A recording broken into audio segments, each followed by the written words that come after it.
나는 흡혈귀의 후손입니다. 이것은 결코 신화가 아니며 내가 선택한 삶도 아닙니다. 내 피 속에 이미 정해진 운명일 뿐이죠. 이 말은 믿기 어렵겠지만 실제로 존재하는 사람들의 고백이다. 그들은 스스로를 리얼 뱀파이어를 뱀파이라 부르며 흡혈귀가 단지 전설이나 공포 이야기가 아닌 현실이라고 주장한다. 이들의 이야기는 충격적이며 믿기 어렵지만 동시에 무시할 수도 없는 현실성을 지니고 있다. 미국 뉴올리언스의 어두운 골목, 일반 사람들은 쉽게 지나칠 법한 작은 건물 안에 비밀스러운 공간이 존재한다. 이곳에선 특별한 사람들이 정기적으로 모여 자신들의 비밀을 나눈다. 그들은 왜 이런 비밀스러운 모임을 가지며 그들이 말하는 비밀은 과연 무엇일까? 이 모임의 대표적인 인물 중 한 명인 마이클은 자신이 중세 루마니아에서 시작된 흡혈귀 혈통의 후손이라 믿는다. 그는 매주 정기적으로 인간의 혈액을 소량 섭취하지 않으면 극도의 무력감과 현기증을 느낀다고 한다. 그의 이야기는 단순한 흥미거리 이상의 무게를 가지고 있다. 왜냐하면 마이클은 병원에서 철저한 건강검진을 받았음에도 불구하고 어떤 현대의학적 설명도 불가능한 신체적 반응을 경험하기 때문이다. 마이클은 말한다. 우리가 살아가는 방식은 전설이나 소설처럼 드라마틱하지 않아요.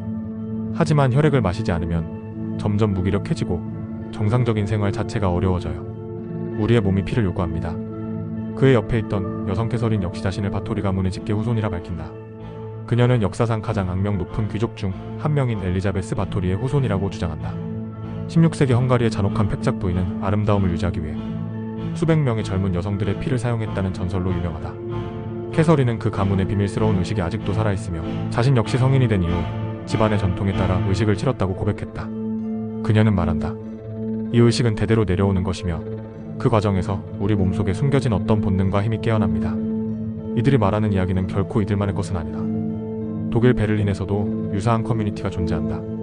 피유산이라 불리는 이 그룹은 철저하게 비밀리에 운영되다가 최근 몇몇 회원들이 용기를 내어 자신들의 존재를 세상에 드러냈다. 그들은 정기적으로 서로의 혈액을 교환하며 의식을 치르는데 이를 통해 서로의 기억과 감정을 공유한다고 주장한다. 독일의 미디어에서 최초로 이 모임의 존재가 공개되었을 때 사람들은 믿지 않았다. 그러나 실제로 몇몇 회원이 방송 인터뷰에서 자신들이 혈액 섭취를 통해 신체적으로나 정신적으로 뚜렷한 변화를 겪었다고 밝혔다.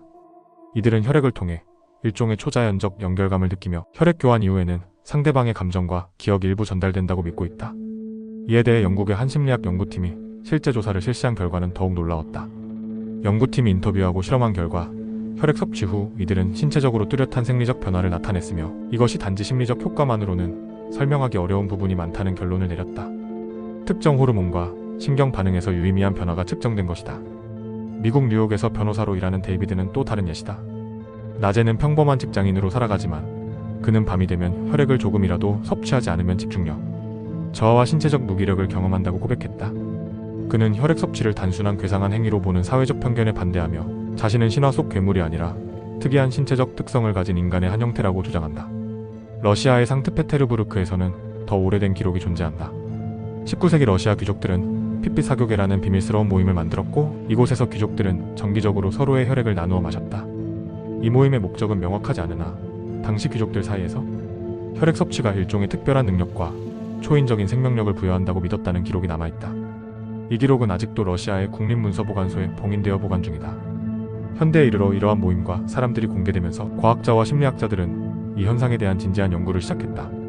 과연 이들이 주장하는 혈액 섭취와 초자연적 연결성, 생리적 변화가 사실인지 아니면 단순한 망상인지에 대한 연구가 활발히 진행 중이다.